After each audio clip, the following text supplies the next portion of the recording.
We have just a couple of things that we want to say to you, just as a sort of basis so that we all get off on the same vibrational wavelength. First, you are vibration. We've already talked about that. Next, you are always emitting a signal. So you're always transmitting a signal that law of attraction is responding to. Law of attraction is bringing to you thoughts and experiences that match the signal that you're offering. And as you're moving through your days, even though there are a lot of different subjects, you don't vary that much on the signal that you're offering, because how you feel is pretty much how you feel. Now we know you have highs and lows and ups and downs. You're all sort of bipolar. You are, because you are sometimes in complete alignment with who you are and feeling your empowerment, which means you're tuned in, tapped in, turned on, you're full of enthusiasm. You just want to talk, you just want to share, you just want to move, you just want to exhibit the happiness that you feel, and sometimes not so much. And the reason that sometimes not so much is because sometimes you get focused upon things that you've been focused upon before that have sort of strong attraction power. So you can be up and down and up and down and up and down many times during a day. You just usually aren't that up and down. The tone of the day is sort of usually what goes through the day. You say, oh, this has been a bad day, or I've got out of bed on the wrong side, or I'm off on the wrong foot. So we really want to talk about, and we will with you all the hours that we're together, we want to talk about setting that vibrational tone. And after we tell you a couple of stories that will help you to understand why that's so important, then we'll just move forward into the things that you specifically want to talk about. So, you were source energy before you came into this physical body. Some of you are understanding that. Do you know that? And even though you were that then, and then you came into this body, you still are that now, even though you're in this body. In other words, there is a non-physical counterpart to you, a balanced counterpart. It's this pure positive energy you that every time you sift through the desired by you contrast in your time-space reality, you launch a preference. We call them rockets of desires because they move outward from you. You project them, you emit them, you transmit them. And when you transmit that signal of desire, this non-physical part of you immediately becomes a vibrational equivalent of that new amended you that just happened because of this expansion that just took place. Which means every time you emit a new desire, there is now a potential of you being split from it, of you having split energy, because you just became something more vibrationally that you're not physically, in terms of your now personality, up to speed with. And that we just explained to you right there is the reason for literally every emotion that you feel.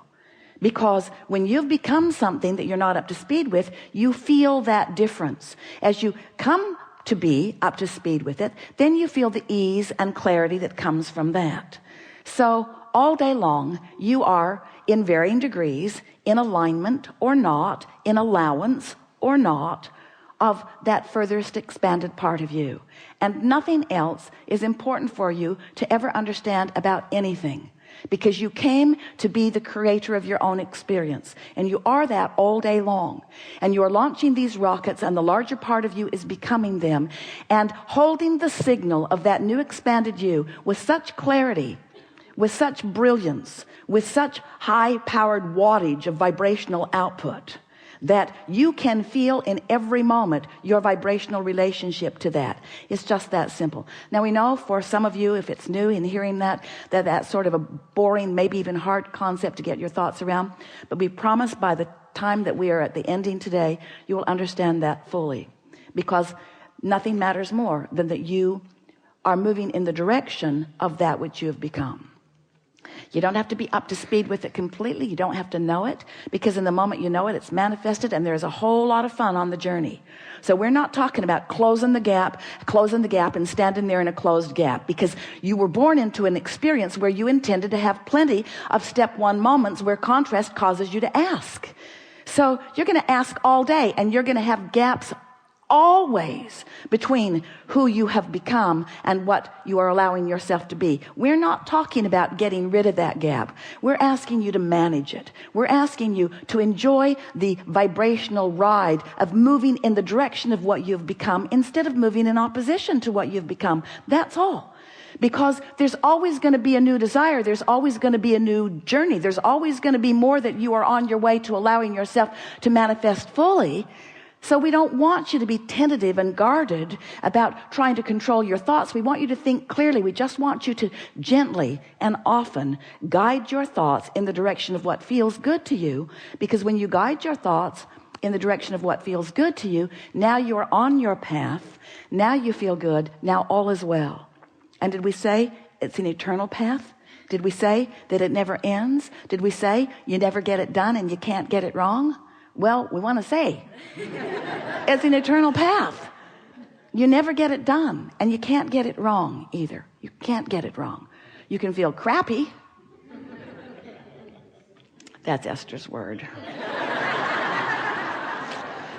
It says so much about so many things. You can feel bad, but you can't get it wrong because it's never done. Because in every one of those bad feeling moments, you're launching rockets and you've evolved to more. But what if you're on a path where you don't know this stuff or you're not applying it very well, and so you're launching a rocket and not keeping up with it, and so you don't feel so good, and so then you're moving through more contrast and launching another rocket and not keeping up with it, so you don't feel so good. Can you see how continuing to ask and not move in the direction of is what makes you feel uncomfortable? So stop it.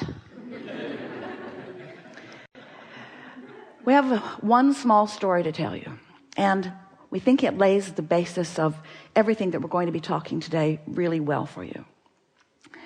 So imagine that you're standing here as your point of attraction, and that law of attraction is going to help you rendezvous with everything that is vibrationally active within you. So it's like there's a pipeline between you and what you've been thinking about, wanted and unwanted. So we call this pipeline the path of least resistance, because as you think about it, you offer a thought that opens the pipeline.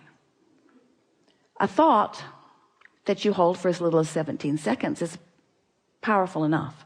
But once you cross the 17-second mark, we're not kidding you. This is precise. Another thought like it joins it. That thought's more powerful.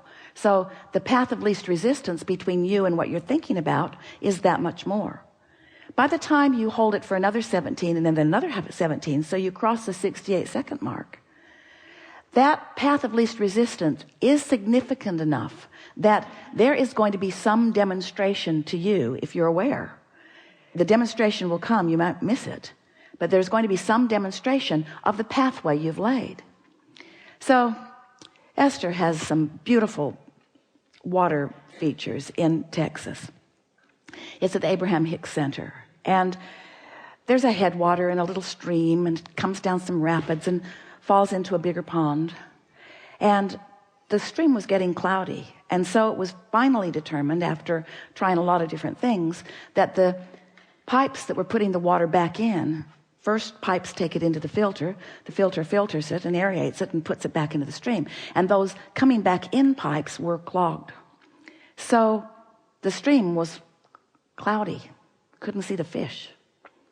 So they just laid some new pipes, didn't dig the old ones up, they were buried really deep, just laid some new pipes, didn't bury them quite as deep, and now the pond is clear again.